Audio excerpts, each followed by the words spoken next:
네, 여러분의 건강에 대한 상식 업그레이드 시켜드리는 생활 플러스 시간입니다. 오늘 이야기할 주제는 심장혈관 질환의 수술인데요. 심장과 혈관 질환은 나이와 밀접한 관련이 있다고 알려져 있죠. 그래서인지 오늘 어르신들 관심이 굉장히 많은데요. 오늘은 심장혈관 질환의 종류와 그 치료법들에 대해서 자세히 알려드리겠습니다. 끝까지 함께해 주시기 바랍니다. 그럼 오늘 여러분의 궁금증 풀어주실 명지병원 흉부외과 허재학 교수님 나와주셨습니다. 교수님 안녕하세요. 안녕하세요. 네, 먼저 교수님 이 수술에 대한 구체적인 이야기를 나누기 전에 이해를 먼저 하고 넘어가야 할 것 같아요. 이 심장혈관 질환에는 어떤 것들이 있나요? 심장혈관 질환은 우선 이제 크게 봐서 심장질환, 혈관질환 두 가지가 합쳐져 있는 개념인데요. 심장질환에는 선천성 심장질환이 있고 그다음에 심장 판막 질환, 그다음에 관상동맥의 동맥 경화가 생기는 관상동맥 질환 이렇게 이야기를 크게 세 가지로 나눠서 이야기를 할 수가 있고요. 혈관 질환은 심장에서 나오는 가장 큰 혈관은 이제 그 대동맥 질환, 그다음에 대동맥에서 우리 온몸에 혈액을 순환시켜주는 말초혈관 질환 이렇게 대별해 볼 수 있겠습니다. 네, 그렇다면 이 중에서 가장 위험하고 흔한 질환은 무엇일까요? 최근 들어서 이제 사망률에서 가장 많은 부분을 차지하고 있는 게 협심증이나 심근경색으로 대별되는 관상동맥 질환이라고 할 수가 있죠. 네. 그렇다면 이 본격적으로 심장혈관 질환의 이 수술 치료 방법들에 대해서 살펴보기 전에요. 일반인들은 이 심장혈관 질환에 대해서 어떻게 생각하고 있는지 또 어떤 궁금증을 가지고 있는지 모아봤어요. 지금 바로 여쭤볼게요. 먼저 첫 번째 질문인데요. 하지 정맥류가 있는데요. 이 하지 정맥류가 심장으로 가야 할 피가 역류해서 생긴다고 들었어요. 혹시 이런 증상 심장혈관에 이상을 끼칠 수 있나요? 라고 물어봐 주셨어요. 어떤가요?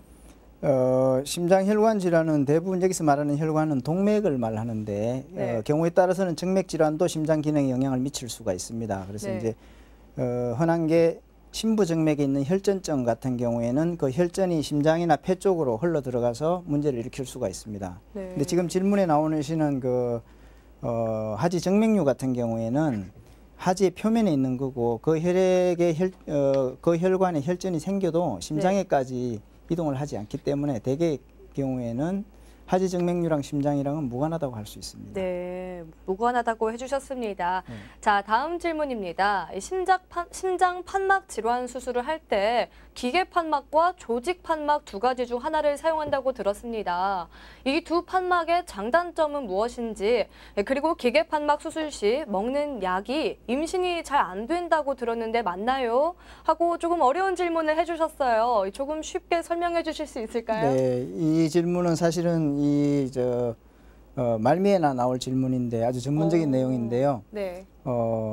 기계 판막과 조직 판막은 심장 판막을 잘라내고 치환을 해주는 그 인공 판막의 종류들이고요. 장단점만 간단히 말씀드리면 기계 판막은 평생 동안 교체하지 않고 그 작용이 지속될 수 있는 그 내구성이 오래가는 이런 장점이 있습니다. 그렇지만 그게 심장 속에 이물질로 계속 작용을 하기 때문에 혈전을 형성할 수가 있고 그래서 이 혈전 방지제, 항응고제를 평생 동안 복용을 해야 되고 그런 약의 대표적인 게 이제 와파린이라고 할 수 있죠. 반면에 조직 판막은 그런 와파린을 먹지 않아도 되는 것이고요. 수술 직후 3개월만 먹으면 되고 그런 장점이 있지만 이 조직 판막은 내구성이 제한되어 있어요. 그래서 젊은 나이에 만약에 이 수술을 하게 되면 10년, 20년 뒤에는 다시 재수술할 위험이 어느 정도 있기 때문에 조직 판막은 나이 드신 분들에게 주로 사용을 하고 있습니다. 마지막 질문으로 그 항응고제가 여성분들한테 임신에 미치는 영향 몇 가지가 있는데 가장 위험한 것은 사실은 그 가임기 여성에서 기형을 유발할 수 있는 확률이 5% 정도 있다고 알려져 있고요. 기형을 형성하지 않더라도 위험인자가 있는데 출혈이나 또는 유산의 위험도가 높아진다고 되어 있습니다. 그래서 판막 치환술을 고려하고 있는 만약에 가임기 여성이 있다면 가임기 여성에서는 기계 판막은 삽입하지 않는 것이 가이드라인으로 되어 있습니다. 네, 알겠습니다. 자, 다음 질문입니다. 이 친구가 아스피린의 효과 중 심혈관 질환 예방 효과가 있다고 조금씩 복용을 할 거라고 합니다. 그런데 적은 양이라도 몸에 문제가 없는데 매일 먹으면 좀 안 좋을 것 같아서 이런 질문을 드렸다고 하네요. 이거 괜찮은 걸까요? 하고 물어봐 주셨어요. 어떤가요, 교수님? 네, 아스피린이 여기서 말하는 이제 심장혈관 질환은 주로 동맥경화로 인한 혈전으로 인한 심근경색을 이야기하고요. 또 경우에 따라서는 뇌졸중을 이야기하는데 아스피린이 진통 효과, 해열 효과도 있지만 항응고 작용이 있기 때문에 심장혈관을 예방할 수 있는 것으로 알려져 있습니다. 그래서 심장 질환이 있는 환자들은 필수로 사실은 먹어야 되는 약이죠. 그렇지만 일반인들이 아스피린을 먹었을 때 그게 심장 질환을 예방하는 효과가 있을 것이냐, 여기에 대해서는 상당히 복잡한 논란이 있고요. 거기에 관련된 논문만 해도 수천 편이 나와 있습니다. 네. 그래서 최종적인 결론은 예를 들어서 미국의 그 예방의학 대응국이라는 데서 나온 그 지침을 보면은 모든 환자가 모든 사람들한테 도움이 되는 것은 아니고 네. 심혈관이 발생할 위험도가 높은 사람, 단적으로 예를 들면 45세에서 79세까지의 남자, 또 여자들은 55세에서 79세의 여자, 이런 분들은 먹는 게 도움이 되고, 당뇨 환자인 경우에는 심장질환의 위험도가 있는 사람, 예를 들면 고혈압이나 콜레스테롤이 높거나 또는 흡연을 하는 환자들은 아스피린을 먹는 것이 심혈관 질환의 예방에 도움이 된다, 이렇게 가이드라인을 제시하고 있습니다. 네, 알겠습니다. 그러니까 만약에 그 친구분한테 대답을 주신다면 그 친구의 나이에 따라서, 만약에 젊은 나이다, 30대다, 그러면 사실은 도움보다는 부작용 위험성이 많습니다. 네, 알겠습니다. 자, 다음 질문입니다. 심장질환은 여성보다 남성에게 더 많이 나타난다고 들었는데요. 정말인가요? 맞다면 그 이유가 뭔가요? 하고 질문해 주셨어요.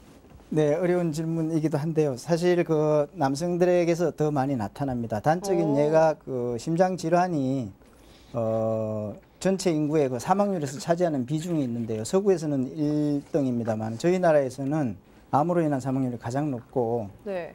심장 질환과 뇌졸중이 2위와 3위를 서로 번갈아서 차지하고 있습니다. 그렇지만 남성에서 사망률은 대부분 암 다음에는 심장 질환입니다. 여성은 심장 질환보다 뇌졸중이 많은 경우도 간혹 있습니다. 네. 그래서 남성들에게서 심장 질환이 더 많은데 그게 남녀의 어떤 그 성에 따른 생물학적인 차이도 있을 것으로 생각하지만 거기에 대해서는 아직 면밀하게 나온 것은 없고요.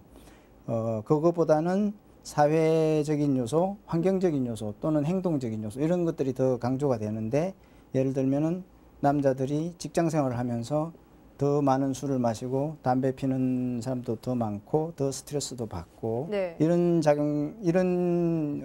생활적인 요소들이 더 많은 위험 요인을 증가해서 심장 질환을 더 많이 앓게 된다. 이렇게 대개는 알려져 있습니다. 네, 알겠습니다. 자, 심장혈관 질환에 대한 이 추가적인 궁금증들은 잠시 후에 더 이어가도록 하고요. 가장 궁금해하실 치료법에 대해서 알아볼게요. 대표적인 심장혈관 질환 중 하나인 관상동맥과 동맥경화는 어르신들에게 위험한 질환으로 유명하잖아요. 맞나요? 왜 그런가요? 아까 초기에 말씀드렸던 것처럼 관상동맥의 동맥경화가 진행되는 이 협심증이나 심근경색, 허혈성 심장질환은 나이가 들면서 점점 더 발생을 하는 것으로 되어 있죠. 그래서 발병 인자 중에 하나가 나이가 되겠고요. 연령이 이제 그 중요한 발병 요소가 되겠고. 네, 저희가 또 이 관상동맥 질환 그림이 좀 준비가 돼 있어요. 네. 지금 저 그림에서 나오고 있는 거 보면은 이제 그 심장 그림이 있고요. 심장에 혈액을 공급해주는 관상동맥이 있는데, 관상동맥에 저러한 그 찌끄러기가 차면서 이제 관상동맥이 좁아지게 되죠. 저러한 찌끄러기를 우리가 동맥경화반이라고 부릅니다. 주로는 이제 콜레스테롤이 침착되면서 혈관의 내강이 좁아지게 되는 것인데요. 저러한 그 질병이 나이가 들면서 점점 더 심해지는 것이죠. 그리고 이제 또 다른 어떤 유전적인 요소나 고혈압이나 이런 그 흡연이나 이러한 위험 인자들이 가미될 때 저러한 과정이 더 가속화된다, 이렇게 이야기를 할 수 있습니다. 네, 알겠습니다. 이게 나이에 따라도 좀 다르죠. 예, 나이에 따라서 굉장히 다르고요. 주로 젊은 나이에는 저런 게 이제 질병으로까지는 시작이 되지가 않고 네. 주로 이제 50대가 지나면서 동맥경화가 심해지고 60대, 70대가 지나야지 어떤 협심증 증사를 대개를 유발할 수 있습니다. 그렇지만 네. 최근에 그 신문지상에 오르내리는 것처럼 젊은 남성들이 갑자기 돌아가시는 돌연사하는 그런 경우들을 볼 수 있는데 그런 경우에는 동맥경화가 심하지 않았는데도 어떤 혈전증에 의해서 심근경색이 발병함으로써 심장마비를 유발하는 그런 경우도 있을 수 있죠. 그래서 젊은 사람이라고 해서 완전히 안심할 수는 없고요. 네. 젊은 사람의 동맥경화도 상당히 최근에는 문제가 되고 있습니다. 네, 저희가 또 그림이 하나가 또 준비되어 있는데요. 그 보면서 네. 조금 더 설명을 드릴게요. 네, 어떤 거죠? 저 그림이랑 뭐 제가 들고 있는 이 모형을 같이 조금 번갈아 보여주시면 좋겠는데요. 네. 정상 혈관이 동맥경화가 진행되는 것을 이제 나타내주는 모형인데 보시면은 정상 혈관은 혈관의 내면이 이렇게 깨끗하죠. 네. 깨끗하고 혈관 내면이 혈관 내막과 중막과 외막 세 개의 층으로 되어 있는데 네. 20대, 30대에는 여기에 콜레스테롤이 약간 침착이 되는 이런 그 패티 스트릭이라는 약간의 미세한 병변이 있지만 환자에게는 아무런 영향을 미치지가 않습니다. 그러나 네. 이게 병이 점점 환자가 나이가 들고 병이 점점 진행되면서 혈관 내면이 30%, 40%, 50% 이렇게 좁아지게 되면은 심장 근육의 혈액 공급이 원활해지지가 않고 그런 경우에 어떤 증상을 나타내게 되는데 그런 증상을 저희가 이제 협심증이라고 부르죠. 환자가 활동을 할 때, 운동을 할 때 또는 네. 흥분을 할 때 가슴이 답답하거나 가슴에 통증이 있거나 또는 어지럽거나 이런 증상을 나타내게 되겠고요. 경우에 따라서는 이렇게 이제 동맥경화가 형성된 상태에서 혈전이 생겨서 그 혈관을 마저 갑자기 막게 되면은 네. 심장 근육의 혈액 공급이 완전히 차단되기 때문에 심장에 뛰는 힘이 나빠지는 그걸 저희가 심근경색이라고 이름치는데 심근경색이 발생할 수가 있고 이러한 심근경색은 이제 심장마비로 연결될 가능성이 굉장히 많기 때문에 네. 의학적인 응급 상황이다 이렇게 얘기를 할 수가 있습니다. 그래서 아까 그린 그 그림에 나오신 거는 잠깐 보여주시면은 저 그림은 그 혈관의 내막과 중막과 외막이 정상인데 네. 하얗게 표시되어 있는 부분이 이제 혈관의 내강이 되겠고요. 네. 그 내막과 중막 사이에 콜레스테롤로 이루어진 동맥경화반이 차면서 혈관의 내강이 점점 좁아지는 것을 네. 나타내주는 현미경 사진이라고 할 수 있습니다. 네, 굉장히 위험하고 또 아찔한 질환이네요. 그러면 얼른 치료해야겠죠. 어떤 방법으로 치료해야 하나요? 이런 동맥경화로 인한 그 관상동맥의 협착 또는 관상동맥의 폐색에 대한 그 치료는 크게 세 가지로 되어 있는데 네. 먼저 아까 제가 잠시 말씀드린 그 심근경색 네. 혹은 그 심근경색으로 인한 심장마비로 이제 만약에 응급실로 오시게 되면은 제일 먼저는 거기를 녹여주는 혈전용해술을 하게 되겠죠. 그래서 혈전용해제나 아스피린 같은 걸 응급으로 투여를 하게 되겠고요. 네. 그다음에 좁아져 있는 그 동맥경화반 자체를 해결하는 방법으로는 네. 거기를 풍선을 이용해서 미세한 그 풍선으로 혈관을 확장시켜주고 스텐트로 다시 재협착을 방지해주는 이런 시술을 저희가 관상동맥 중재 시술이라고 네. 이야기를 하죠. 이런 관상동맥 중재 시술을 많이 하고 있습니다. 네. 근데 질병이 아주 심한 경우나 너무 여러 개의 혈관을 침범한 경우에는 관상동맥 중재 시술만으로는 충분하지 않거나 또는 중재 시술 자체가 가능하지 않거나 더 위험한 그런 경우가 있을 수가 있고 그런 경우에는 이제 수술적으로 그걸 해결할 수가 있습니다. 그 수술을 저희가 관상동맥 우회술이라고 이름을 부르고 있습니다. 네, 그럼 앞서 말씀해주신 이 다양한 수술 방법 중에서요. 오늘은 네. 이 관상동맥 우회술을 좀 알아보려고 해요. 교수님, 이 관상동맥 우회술은 뭔가요? 관상동맥 우회술은 우회술이란 말은 우리가 흔히 이제 사용하는 말이죠. 네. 그래서 관상동맥의 병변은 관상동맥 우회술은 관상동맥의 동맥경화가 생겨서 이렇게 좁아진 부위가 있으면 네. 관상동맥 우회술은 다른 대체 혈관을 이용해서 대동맥과 관상동맥을 좁은 부위 아래쪽에 연결을 해줌으로써 심장 근육의 혈액순환을 원활하게 해주는 그런 수술. 그래서 관상동맥 우회를 만들어준다고 해서 관상동맥 우회술 이런 이름을 붙였죠.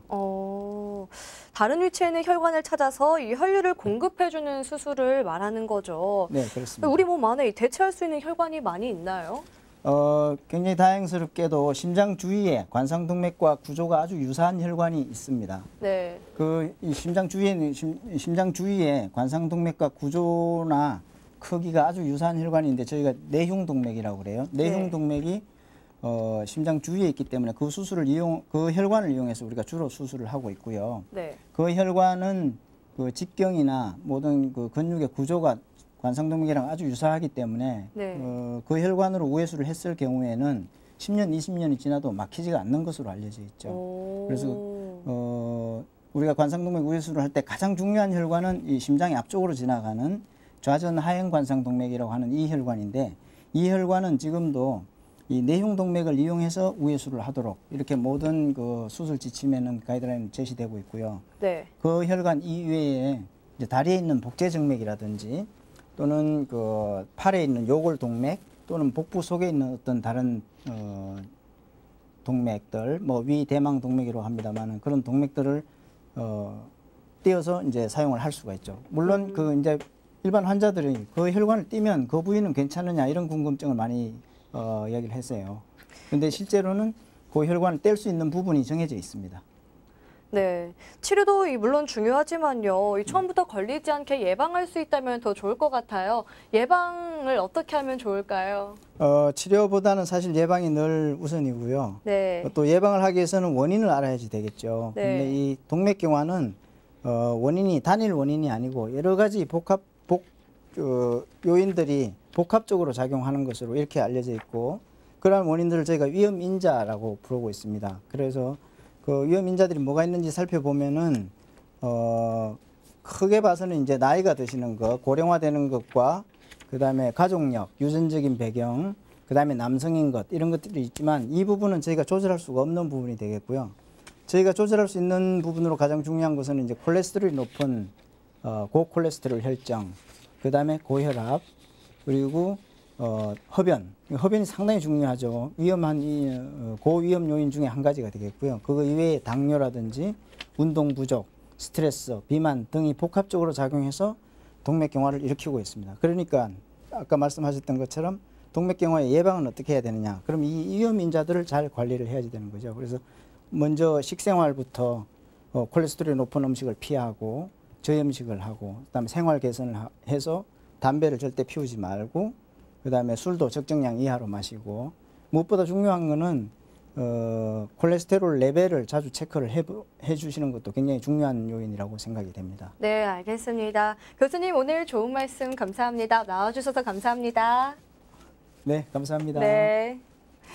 네, 오늘도 여러분의 건강 지식을 넓혀드리는 유익한 시간이 됐길 바랍니다. 그럼 오늘 시청자 퀴즈 정답은 무엇일까요? 모두 다 쉽게 맞추셨죠? 네, 1번 심장입니다. 당첨자는 지금 아래로 나가고 있습니다. 축하드립니다.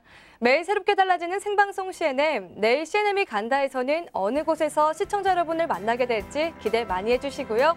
CNM의 대표 프로그램들을 소개해드리는 제작 스토리 시간도 마련되어 있다는 거 알고 계시죠? 우리가 살고 있는 이 도시, 서울에 대해 소개해드린 서울의 발견 제작 스토리 이어지니까요. 많은 시청 부탁드립니다. 그럼 저는 내일 다시 알찬 소식 들고 찾아올게요. 시청해주신 여러분 고맙습니다.